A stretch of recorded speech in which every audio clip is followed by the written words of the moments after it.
उसमें मुकदमा लिखाया जा रहा है और उसमें कई सारे लोग जो हैं गिरफ्तार हुए हैं। साफ फैसल ने कुल 200 लोग और 6 नामजद लोगों के खिलाफ जो है, क्योंकि उसी क्षेत्र के रहने वाले हैं तो जानते भी हैं, 6 नामजद लोग और 200 अन्य लोगों के खिलाफ मुकदमा जो है उन्होंने लिखवाया है। दीपक राठी नाम के हमारे सब इंस्पेक्टर हैं, जो भी कल घायल भी हुए थे, उनके द्वारा, जो यहाँ के एकता चौकी प्रभारी भी हैं,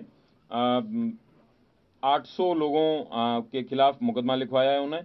जियाउर रहमान बर्क और सोहेल इकबाल नामक ये 2 नामजद अभियुक्त हैं, जिनको उन्होंने अभियुक्त बनाया है। उनके द्वारा बताया गया है कि भीड़ को इन लोगों ने भड़का के बलवे का रूप दिया।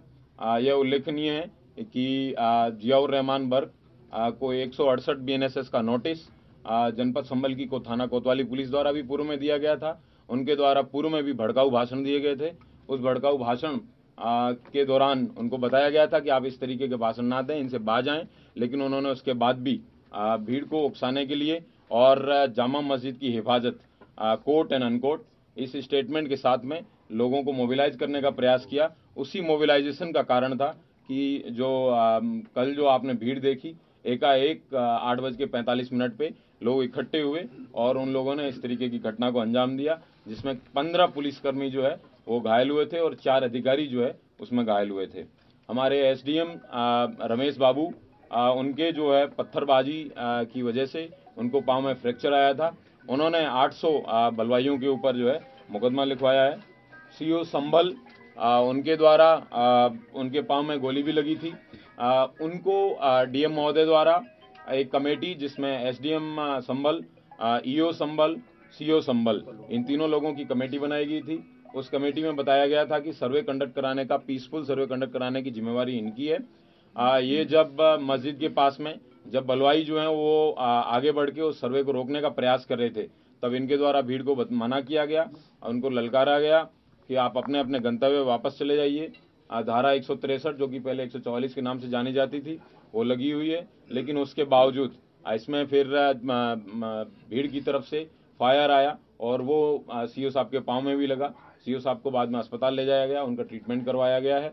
उनके द्वारा जो पाँव में गोली लगी और भीड़ द्वारा मस्जिद में जाने के प्रयास पे उनके द्वारा जो है करीबन 700-800 अज्ञात लोगों के खिलाफ मुकदमा लिखवाया गया है।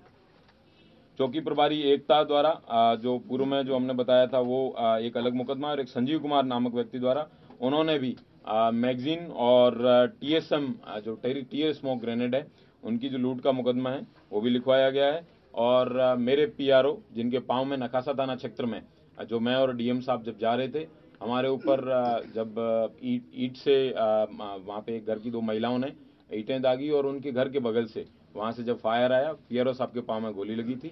PRO साहब का भी ट्रीटमेंट करवाया गया है। उनके द्वारा 150 लोगों के खिलाफ थाना नखासा में मुकदमा पंजीकृत कराया गया है। वर्तमान में 22 लोग थाना कोतवाली से और थाना नखासा से 3 लोग हैं, वो जेल जा रहे हैं। कुल 25 लोग अभियुक्तों को अभी तक गिरफ्तार किया गया है। ड्रोन के फुटेज की स्टडी कर ली गई है। उनके छोटे छोटे पासपोर्ट साइज फोटोज बनवाए जा रहे हैं और उनको सर्कुलेट किया जाएगा, और जो लोग उनको बताएंगे उनको उचित इनाम भी दिया जाएगा, जो इन लोगों के बारे में सूचना देंगे कि ये दंगाई और बलवाई कौन थे।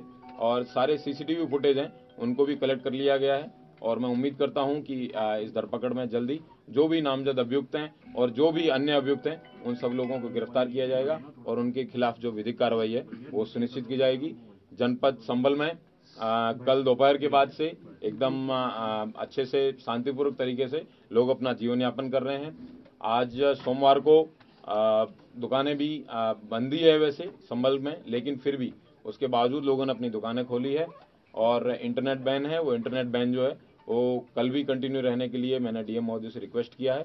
मैं उम्मीद करता हूं कि शांति व्यवस्था है वो इसी तरह कायम रहेगी। जियाउर रहमान सांसद ही है ना या कोई और? जियाउर रहमान पुत्र ममलूक रहमान, ये यहाँ के निवासी हैं, थाना नखासा क्षेत्र के रहने वाले हैं। सर, PM रिपोर्ट में क्या पुष्टि हुई है? हथियार भी मिला है उन लोगों से, मृतकों से? PM रिपोर्ट विवेचना का विषय है, ये विवेचक का प्रेरोगेटिव है, इसके बारे में मैं कोई कमेंट नहीं करना चाहूँगा। ये विवेचना पे समय आने पे आपको बता दिया जाएगा। जियाउर रहमान जिस वक्त कल हिंसा हुई सर जियाउर रहमान कल बेंगलोर में थे, तो उनका नाम किस तरह से आया सर? कल जब फोरेंसिक टीम द्वारा मौके पे कल देर रात्रि जब सब लोग चले गए थे, इस तरीके के वेपन उनके वहां से घटना स्थल पे जहाँ पे कई सारे चप्पल जूते पड़े थे उनके बीच में ये भी बरामद हुआ है। इस तरह देख सकते हैं कि आप भीड़ के जो बलवाई थे, पत्थरबाज थे, उनका क्या मकसद था, उनका क्या उद्देश्य था। पुलिस वालों के पांव में गोली लगी है और इस तरीके की ये जो है जो उनका जो उद्देश्य था, लेकिन हमारी पुलिस ने और प्रशासन ने साथ में कंधे से कंधा मिला के एक बहुत अच्छे सूझबूझ से इस जो पत्थरबाजों की मंशा थी उसको कंप्लीट नहीं होने दिया। उनकी इच्छानुसार उन्होंने सर्वे को रोकने का भरपूर प्रयास किया। सर्वे शांतिपूर्ण कंप्लीट हुआ, जो कि माननीय न्यायालय के आदेश के अनुसार हो रहा था, और मैं उम्मीद करता हूं कि आगे भी है शांति व्यवस्था कायम रहेगी और सभी पत्थरबाजों को आइडेंटिफाई किया जाएगा और जितने भी लोगों के खिलाफ मुकदमा लिखा गया है उन सब लोगों को गिरफ्तार करके जेल भेजा जाएगा। टोटल कितने नामजद कितने और अज्ञात कितने सर टोटल सर?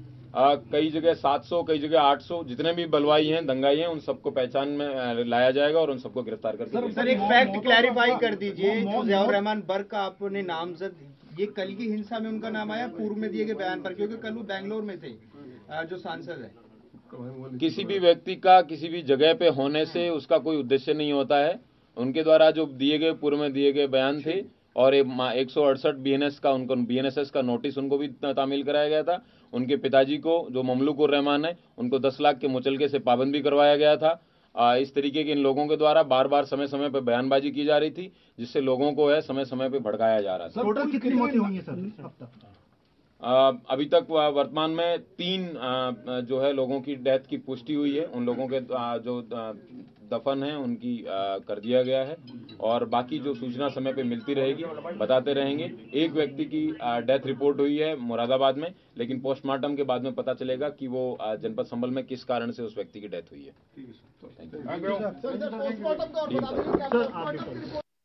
क्या कार्रवाइयाँ हुई हैं? एक मिनट सब लोग शांत हो जाइए, करते शुरू सब लोग शांत हो जाइए भैया।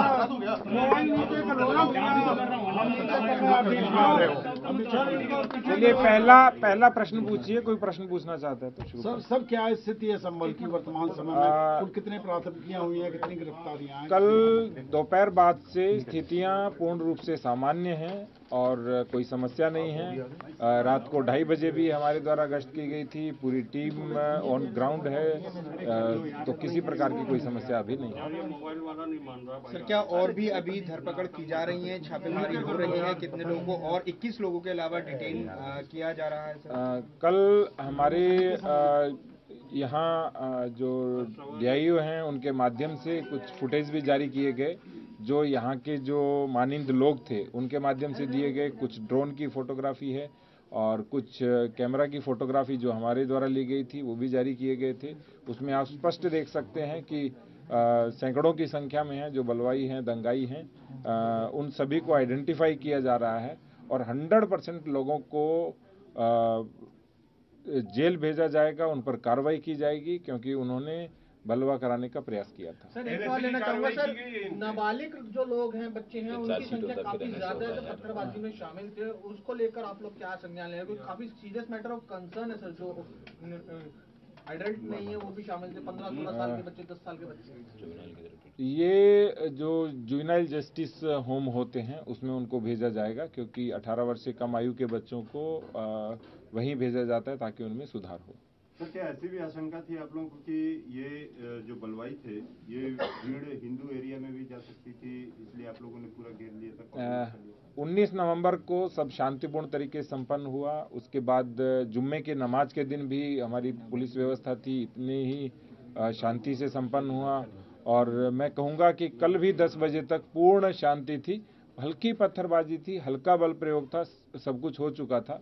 लेकिन जैसे ही ये अनाउंसमेंट हुआ कि सर्वे कंप्लीट हो चुका है, बहुत अच्छे से सर्वे हो चुका है, उसके बाद अचानक से पत्थर शुरू हो गए थे और उसके बाद सब कुछ स्टार्ट सर, इस हुआ। मामले में क्या लार्जर कॉन्स्पिरेसी सामने आई है? क्योंकि जिस तरीके से सुनियोजित तरीके से 3 रास्तों से लोग निकल कर आए थे, क्या उनका मकसद था कि सिर्फ मस्जिद के इलाके में नहीं बल्कि शहर के अन्य हिस्सों में भी हिंसा की आग को पहुंचाना उनका मकसद था? और ये हैंडमेड हथियार जिस तरीके से थे, तो क्या पहले से तैयारी करके उनको बनाया गया था कहीं एक जगह? ऐसी कोई जगह आइडेंटिफाई हुई है? हमें जो अभी प्रतीति हुई है प्राइमा फेसी, वो ये लग रहा है कि रातों रात इसका हो सकता है प्लानिंग किया गया हो, और बाकी डिटेल जब इन्वेस्टिगेशन होगा उसके बाद पता चलेगा।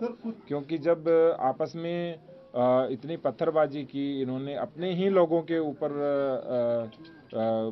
पत्थरबाजी की, गोली चलाई और हथियार का जो प्रयोग कर रहे थे, इस बात का प्रतीक था कि मे भी आपस में भी इनके अंदर कुछ न कुछ रहा हो। सर, कुछ घरों से भी वेपन रिकवर हुए हैं? घरों से भी कुछ वेपन रिकवर हुए हैं और वो सारा रिपोर्ट के अंदर है, वो आपको मिल जाएगा तो पता लगेगा। सर, एक सवाल बाहरी लोग भी थे क्या? कुछ इस तरह के क्लू मिलेगा कि बाहर से बड़ी संख्या में लोग आए थे?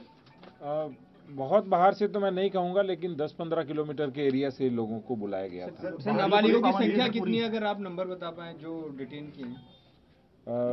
वर्तमान में 25 लोग हैं, लेकिन कुल लगभग 700-800 लोगों की संख्या है, तो एक एक करके आइडेंटिफाई करके सबको डिटेन किया जाएगा। सर, कुछ पता चल सकता है किस तरीके के वेपन रिकवर हुए हैं? क्या देसी? एक तो आपको दिखाया था, ये चाकू तो मैंने भी पहली बार देखा, जो दोनों तरफ से चलता है, जो भीड़ में चलाने के लिए ही होता है, और उसके अतिरिक्त कुछ तमंचे भी बरामद हुए हैं, और बाकी जो भी चीज होगी इन्वेस्टिगेशन के बाद आपको डिटेल से सूचना। सर, एक सवाल क्रिमिनल कॉन्स्पिरेसी को लेकर बात करना चाहूंगा, क्योंकि यहाँ पर एक सांसद हैं और एक दूसरे सपा सांसद के बेटे हैं, तो क्या इन दोनों ने आपस में मिलकर किया है या इन दोनों ने अलग अलग जो है भीड़ को उकसाया? FIR हो चुकी है और इन्वेस्टिगेशन के बाद जो भी डिटेल आएगा उसके अनुसार उन पर कार्रवाई की जाएगी। क्या इन दोनों लोगों की आपस में भी ऐसी बात है कि मस्जिद पे ज्यादा कब्जा मेरा हो, तो डोमिनेंस को लेकर इन लोगों में डोमिनेंस को लेकर इन्होंने लोगों को भड़काया? जो इन्वेस्टिगेशन होगा वो इन्वेस्टिगेशन का विषय है, हम प्राइमा फेसी नहीं कह पाएंगे, अभी हम केवल FIR की है और उसके बाद।